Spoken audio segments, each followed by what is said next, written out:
Hi, my little friend. Welcome to tonight's bedtime story. I am your friend, Moon.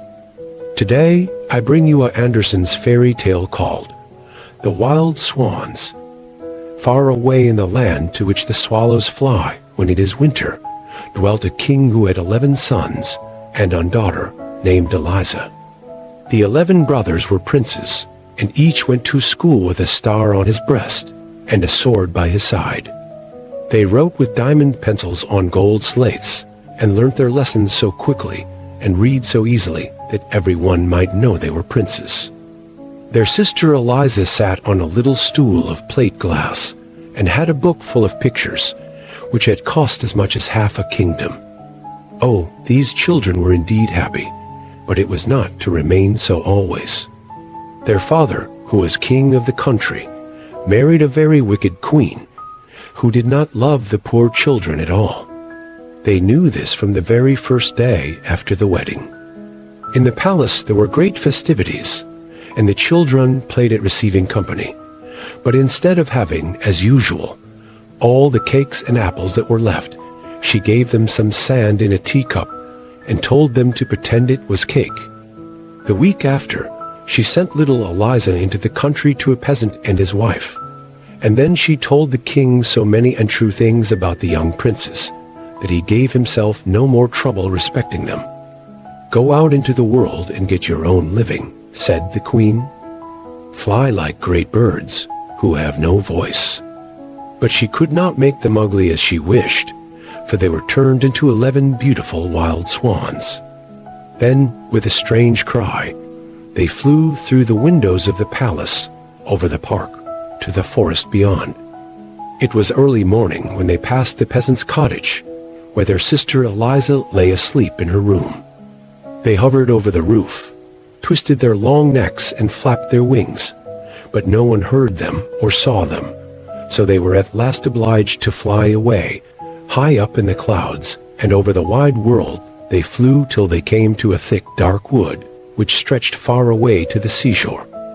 Poor little Eliza was alone in her room playing with a green leaf, for she had no other playthings, and she pierced a hole through the leaf, and looked through it at the sun, and it was as if she saw her brother's clear eyes, and when the warm sun shone on her cheeks, she thought of all the kisses they had given her. One day passed just like another. Sometimes the winds rustled through the leaves of the rose bush, and would whisper to the roses, "Who can be more beautiful than you?" But the roses would shake their heads and say, "Eliza is." And when the old woman sat at the cottage door on Sunday and read her hymn book, the wind would flutter the leaves and say to the book, "Who can be more pious than you?" And then the hymn book would answer, "Eliza." And the roses and the hymn book told the real truth. At 15, she returned home, but when the queen saw how beautiful she was, she became full of spite and hatred towards her. Willingly would she have turned her into a swan, like her brothers, but she did not dare to do so yet, because the king wished to see his daughter. Early one morning, the queen went into the bathroom. It was built of marble, and had soft cushions, trimmed with the most beautiful tapestry. She took 3 toads with her, and kissed them, and said to one, "When Eliza comes to the bath, seat yourself upon her head, that she may become as stupid as you are." Then she said to another, "Place yourself on her forehead, that she may become as ugly as you are, and that her father may not know her. Rest on her heart," she whispered to the third, "then she will have evil inclinations, and suffer in consequence." So she put the toads into the clear water, and they turned green immediately. She next called Eliza, and helped her to undress and get into the bath. As Eliza dipped her head under the water, one of the toads sat on her hair, a second on her forehead, and a third on her breast. But she did not seem to notice them, and when she rose out of the water, there were 3 red poppies floating upon it. Had not the creatures been venomous or been kissed by the witch, they would have been changed into red roses. At all events, they became flowers, because they had rested on Eliza's head and on her heart. She was too good and too innocent for witchcraft to have any power over her. When the wicked queen saw this, she rubbed her face with walnut juice, so that she was quite brown. Then she tangled her beautiful hair and smeared it with disgusting ointment, till it was quite impossible to recognize the beautiful Eliza. When her father saw her, he was much shocked and declared she was not his daughter. No one but the watchdog and the swallows knew her, and they were only poor animals and could say nothing. Then poor Eliza wept and thought of her 11 brothers, who are all away. Sorrowfully, she stole away from the palace and walked the whole day over fields and moors, till she came to the great forest. She knew not in what direction to go, but she was so unhappy and longed so for her brothers, who had been, like herself, driven out into the world, that she was determined to seek them. She had been but a short time in the wood when night came on, and she quite lost the path. So she laid herself down on the soft moss, offered up her evening prayer, and leaned her head against the stump of a tree. All nature was still, and the soft, mild air fanned her forehead. The light of hundreds of glow-worms shone amidst the grass and the moss, like green fire, and if she touched a twig with her hand, ever so lightly, the brilliant insects fell down around her like shooting stars. All night long she dreamed of her brothers. She and they were children again, playing together. She saw them writing with their diamond pencils on golden slates, while she looked at the beautiful picture book which had cost half a kingdom. They were not writing lines and letters, as they used to do, but descriptions of the noble deeds they had performed, and of all they had discovered and seen. In the picture book, too, everything was living. The birds sang, and the people came out of the book, and spoke to Eliza and her brothers, but as the leaves turned over, they darted back again to their places, that all might be in order.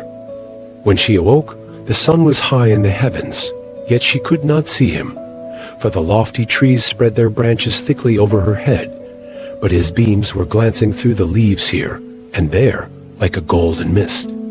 There was a sweet fragrance from the fresh green verdure, and the birds almost perched upon her shoulders.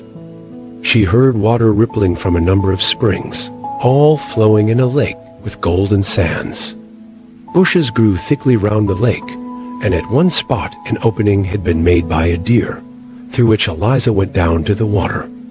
The lake was so clear that, had not the wind rustled the branches of the trees and the bushes, so that they moved, they would have appeared as if painted in the depths of the lake, for every leaf was reflected in the water, whether it stood in the shade or the sunshine.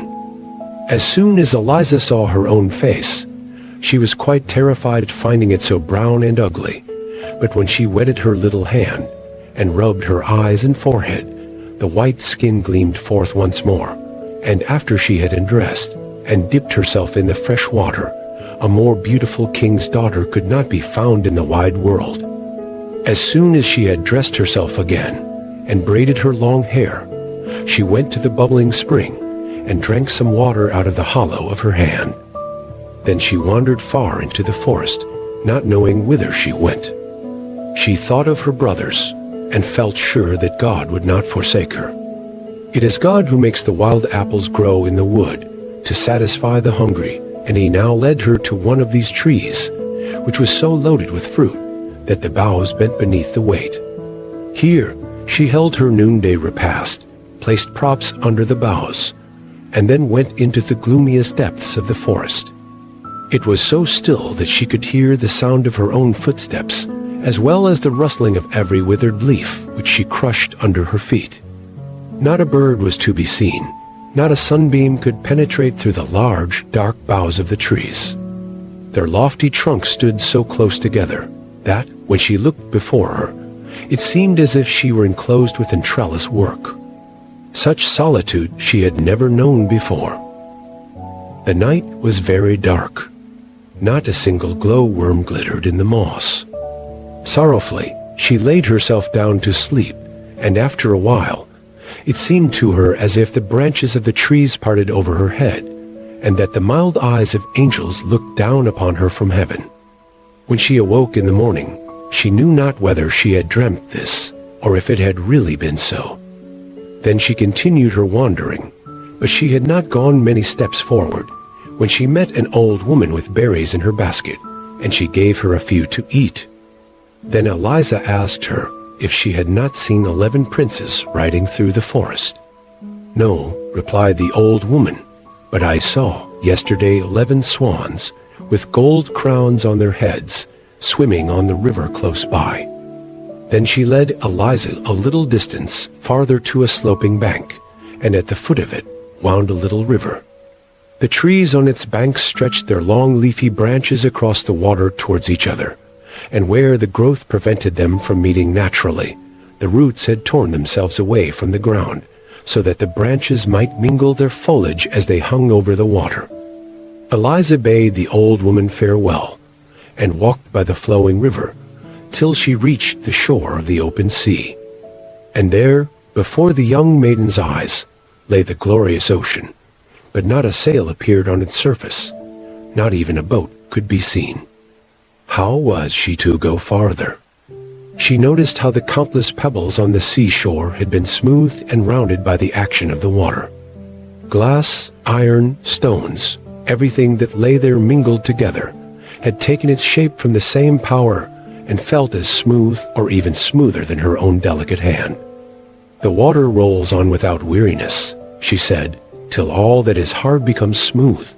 So will I be unwearied in my task.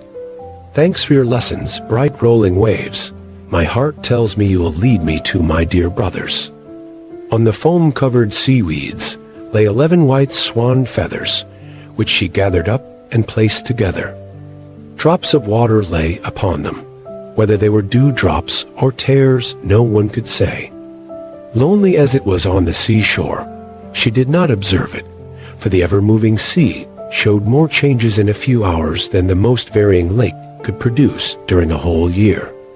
If a black heavy cloud arose, it was as if the sea said, "I can look dark and angry too," and then the wind blew, and the waves turned to white foam as they rolled.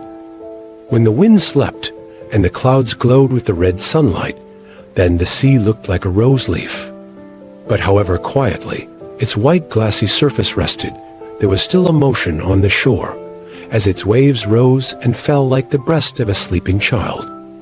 When the sun was about to set, Eliza saw 11 white swans with golden crowns on their heads, flying towards the land, one behind the other, like a long white ribbon. Then Eliza went down the slope from the shore and hid herself behind the bushes. The swans alighted quite close to her and flapped their great white wings. As soon as the sun had disappeared under the water, the feathers of the swans fell off, and 11 beautiful princes, Eliza's brothers, stood near her. She uttered a loud cry, for although they were very much changed, she knew them immediately. She sprang into their arms and called them each by name.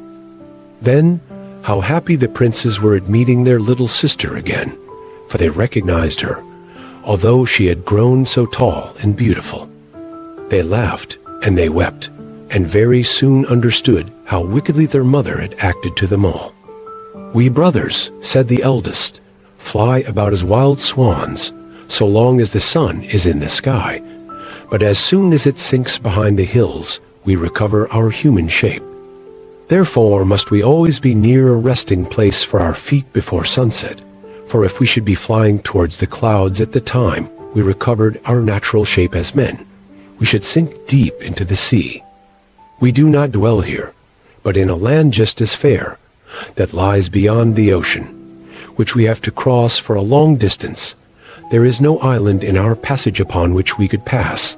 The night, nothing but a little rock rising out of the sea, upon which we can scarcely stand with safety, even closely crowded together. If the sea is rough, the foam dashes over us. Yet we thank God even for this rock. We have passed whole nights upon it, or we should never have reached our beloved fatherland, for our flight across the sea occupies 2 of the longest days in the year. We have permission to visit out home once in every year, and to remain 11 days, during which we fly across the forest to look once more at the palace where our father dwells, and where we were born, and at the church, where our mother lies buried. Here, it seems as if the very trees and bushes were related to us. The wild horses leap over the plains as we have seen them in our childhood. The charcoal burners sing the old songs, to which we have danced as children. This is our fatherland, to which we are drawn by loving eyes, and here we have found you, our dear little sister. 2 days longer we can remain here, and then must we fly away to a beautiful land which is not our home. And how can we take you with us? We have neither ship nor boat. How can I break this spell? Said their sister. And then she talked about it nearly the whole night, only slumbering for a few hours. Eliza was awakened by the rustling of the swans' wings as they soared above. Her brothers were again changed to swans, and they flew in circles wider and wider, till they were far away. But one of them, the youngest swan, remained behind, and laid his head in his sister's lap, while she stroked his wings, and they remained together the whole day. Towards evening, the rest came back, and as the sun went down, they resumed their natural forms. Tomorrow, said one, we shall fly away, not to return again till a whole year has passed. But we cannot leave you here. Have you courage to go with us? My arm is strong enough to carry you through the wood, and will not all our wings be strong enough to fly with you over the sea? Yes, take me with you, said Eliza. Then they spent the whole night in weaving a net with the pliant willow and rushes. It was very large and strong. Eliza laid herself down on the net, and when the sun rose, and her brothers again became wild swans, they took up the net with their beaks, and flew up to the clouds with their dear sister, who still slept. The sunbeams fell on her face, therefore one of the swans soared over her head, so that his broad wings might shade her. They were far from the land when Eliza woke. She thought she must still be dreaming. It seemed so strange to her to feel herself being carried so high in the air over the sea. By her side lay a branch full of beautiful ripe berries, and a bundle of sweet roots. The youngest of her brothers had gathered them for her, and placed them by her side. She smiled her thanks to him. She knew it was the same who had hovered over her to shade her with his wings. They were now so high that a large ship beneath them looked like a white seagull skimming the waves. A great cloud floating behind them appeared like a vast mountain, and upon it Eliza saw her own shadow and those of the 11 swans, looking gigantic in size. Altogether, it formed a more beautiful picture than she had ever seen. But as the sun rose higher and the clouds were left behind, the shadowy picture vanished away. Onward, the whole day, they flew through the air like a winged arrow, yet more slowly than usual, for they had their sister to carry. The weather seemed inclined to be stormy, and Eliza watched the sinking sun with great anxiety, for the little rock in the ocean was not yet in sight. It appeared to her as if the swans were making great efforts with their wings. Alas! She was the cause of their not advancing more quickly. When the sun set, they would change to men, fall into the sea, and be drowned. Then she offered a prayer from her inmost heart, but still no appearance of the rock. Dark clouds came nearer. The gusts of wind told of a coming storm, while from a thick, heavy mass of clouds the lightning burst forth flash after flash. The sun had reached the edge of the sea, when the swans darted down so swiftly that Eliza's head trembled. She believed they were falling, but they again soared onward. Presently, she caught sight of the rock just below them, and by this time the sun was half hidden by the waves. The rock did not appear larger than a seal's head thrust out of the water. They sunk so rapidly that at the moment their feet touched the rock, it shone only like a star, and at last disappeared like the last spark in a piece of burnt paper. Then she saw her brothers standing closely round her with their arms linked together. There was but just room enough for them, and not the smallest space to spare. The sea dashed against the rock and covered them with spray. The heavens were lighted up with continual flashes, and peal after peal of thunder rolled. But the sister and brothers sat holding each other's hands and singing hymns from which they gained hope and courage. Today's bedtime story is end. I am your bedtime companion, Moon, and I will continue to share the Wild Swans, Part 2, on this channel tomorrow. Feel free to leave your thoughts and suggestions in the comments. Thank you for listening. Good night, sweet dreams.